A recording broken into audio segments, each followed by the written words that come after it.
Welcome to this 29th video in our Gospel of Love series. Today I would like to speak more about how God is always in full control. A person's faith in God diminishes when they start to think that God is not loving. One way how some people try to overcome this is by saying He is loving. It is just that He could not help it. He could not control things.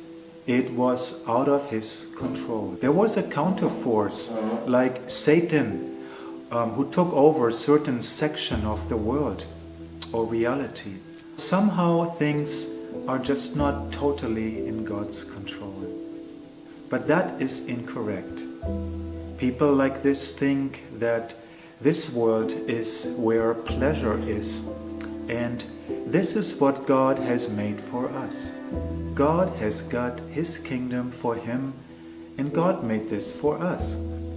But God's plan got sabotaged. God, although He is all-powerful, He was creating this world, and He was trying to make it perfect.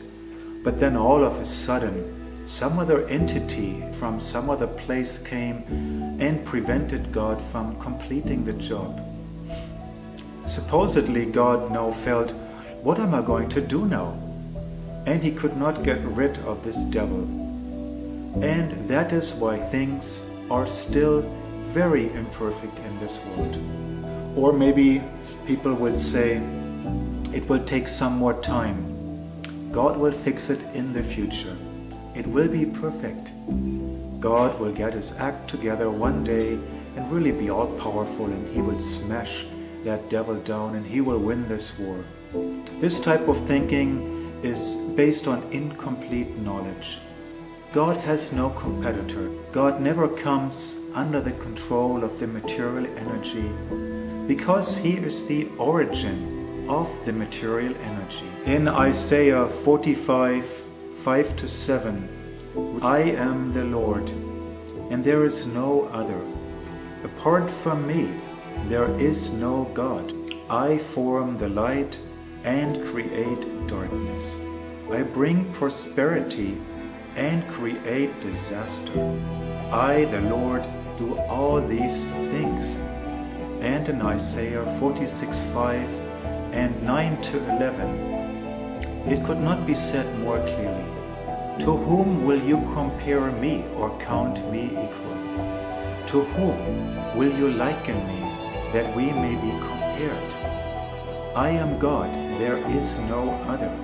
I am God, there is none like me. I say, my purpose will stand, and I will do all that I please.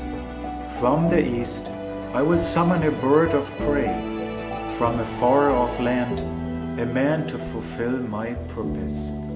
What I have said, that will I bring about. What I have planned, that will I do. So many of us, we try to blame death and the problems of this world on the devil. Like it is not a built-in arrangement of the material world. This material world is indirectly sanctioned by God. This world is imperfect by design. This world is not our home. We are not supposed to be away from God.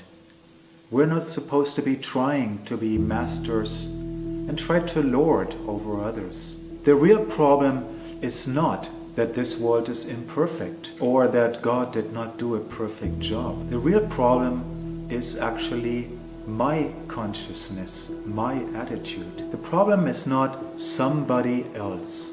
The problem is with us. Why are we the problem? Because we do not want to serve God. We do not want to put a little bit of time and effort in cultivating our love for God. I'm not trying to understand my eternal relationship with Him.